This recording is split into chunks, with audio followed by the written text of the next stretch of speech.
it's the trolls are very harsh and very nasty. We know that. Like earlier, before we got started here, we were talking about some of the reviews for some of your movies, and we thought they were crazy. Like, how can you say this is the worst movie you've ever seen? You must not have seen very many movies because this is nowhere near the worst movie I've ever seen. People are afraid of the bad reviews. But for me, it's like I'd rather see somebody say it's the worst movie I've ever seen than to say, meh. Yeah. I saw it. It was there.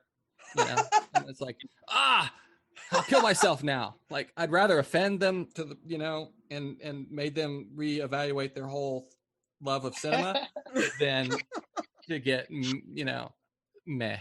So any reaction is better than no reaction, huh? Yeah. I mean, even She's Crushed was very polarizing. People either really dug it or they thought it was the worst travesty, offensive thing ever made. And this is why there should be laws about who can make movies. So, man, She's Crushed was great. So my theory was always like, well, you know what? And you forget when you're making it, it's polarizing as you're making it. And then after it comes out, you kind of start to get shocked by some of the stuff. And, and it's also one of those things like somebody's like, oh, let me see the trailer of the film you made, and it's like, you're not going to, you probably, you don't want to see this. Friends would be showing it like, yeah, I sent it to my mom, she was showing it to people at work and they were like really freaked out. I'm like, yeah, probably not a good thing to send to your mom at work. Like, well, if she wanted to see something I worked on, I'm like, yeah, that's not the one. Like, like this is the movie that's going to freak people out. And, but when I think horror, that's also what I think of. Like, just let me have it. Freak me out. It's horror. Don't throw a softball. Yeah.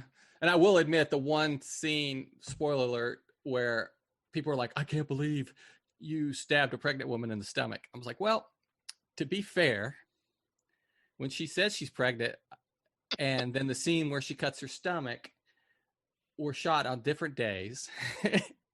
And we were having trouble trying to come up with something that looked graphic that was easy to pull off. Right. And the effects person was like, well, I can do the stomach gag thing that looks really cool, where you put the blood on the knife and then you drag it across it. And I was like, oh, wow, that looks great.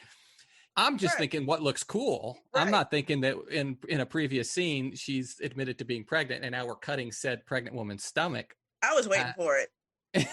Personally, I was. I was like, go for it. Go for it. You want to. Go for it. So, yeah, people were like, that was so, so crazy that you were willing to go there. And I'm like, well, I'll take that.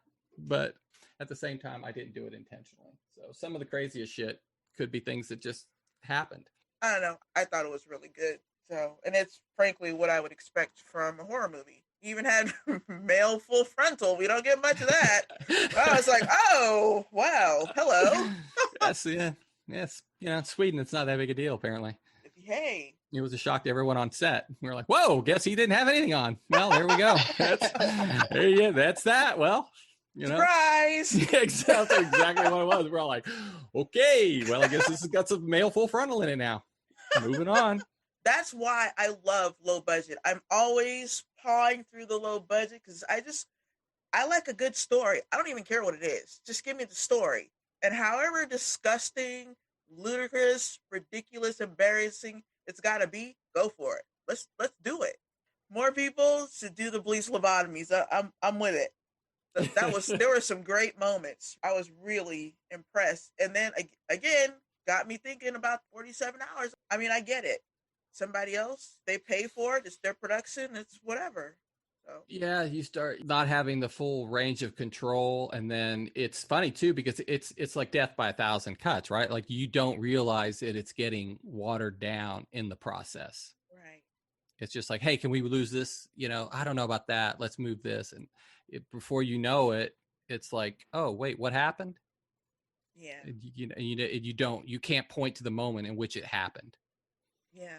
And, so that's made me really aware also of like, stick by what you want. Don't try to change it to meet these other people's expectations, because at the end of the day, it's your project. You're going to have to live with it.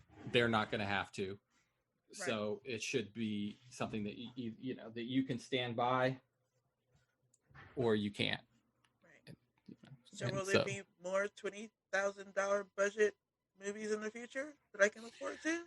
Well, I'm working on a new one that deals with racism and a small Louisiana town where it's kind of everything is flipped over. Oh.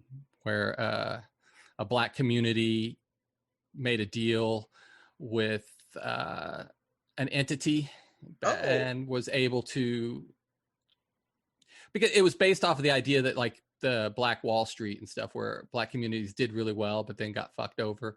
Mm-hmm. And you're like, oh, well, you know, whenever a black community did start to succeed, it seemed like something always interfered. So there was opportunity. So this was a town that did figure it out and then has managed to survive through, since, you know, so they were one of the first free slave towns, and they've been successful and African American, but at what cost? Oh. So there's some fun, sinister things, and it's a little bit more wacky and off the chart. And I was like, that's what we need more of. We're gonna have to see that. So we'll figure out what kind of budget we can get for that. Oh, I'm excited. You have to let us know when that's ready, because we're gonna have to see that. All right. That sounds awesome. Are you wanting to stick to horror? You know, I like horror and comedy. So, and you know, and something like comedy action would be fun. Nice. But yeah, that's kind of, I could never do like just a straight up drama. I like them. I like to watch them. I just don't have the skill set to write one. I don't have the patience maybe to direct one. I do appreciate when I watch these movies where they stay on these scenes for so long, and I'm thinking, gosh, that took a lot of guts. I would have already been trying to cut out and, you know, have somebody on fire running by. Right. I don't like, it's hard to, so part of that is just having confidence in your craft and knowing like, okay, you know, the story is interesting. Allow it some room to breathe. After Midnight. Have you seen After Midnight? No, I haven't. That's or The Battery from a few years ago. It was on the movie. Anyway, that director, he did exactly what you're saying. It's like, it's a horror movie, but every once in a while there's these fucking long takes, and they're like, it's a 10-minute just one shot of two people talking. It's like that, and that's the main criticism about it. It's like, okay, is anything gonna happen here? Are we gonna cut to something? It's a fine line between self-indulgence and you know, servicing the story in a way that kind of builds up. I like it when you're like, okay, something's going to happen. Right. What? Like, what are we doing? Like Heredity, you know, like, where is this going? You know? So that's kind of where I'm trying to find how to be less, you know, because if you look at some of my early stuff, even like Side Effects, I mean, it's just, you know, some of the things, it's just too much, too fast. Like you don't really give the audience a chance to breathe. It's like, keep going. And sometimes you need to give people a little bit of time to absorb what they've just observed. And sometimes those are good though. Like Yummies like that. They don't give you a chance. They go from big moment to big moment. You're like, wait, what? Yeah. Those are great. It ends and then you just start it all over again. It's like I missed a whole lot of something. So those are good too. Yeah, but I think that's probably where I end up mostly. My instincts are that, you know, they're a little bit more manic. Because I watched Uncut Gems, and a lot of people are saying, oh my God, that movie, like you're exhausted by the end of it because it's just so manic. Like it's just relentless. And I watched it and I was like, it seemed like a good movie. Like, it just seemed like about right. Like that's where I expect the pacing to be. Like, what are we talking about here? So I think that might be, you know, you kind of got to figure out what you're good at and like where you're at, and try, you know, don't try to be somebody you're not, and try to think, oh, well, this is what people want. This is how you make a movie. You need to slow things down. Yeah, manic horror. I'm with it. I can watch it again. It's fine. This was a great conversation. I gotta tell you. Well, I had fun. Good Appreciate it too. I'm glad you came. We were for a minute. We thought it would be hilarious if you ghosted us, and how hilarious that episode would be. It's like we were gonna talk to a filmmaker, but he ghosted us. I thank you for not, because this was awesome. But if you had, it still would have been awesome. So.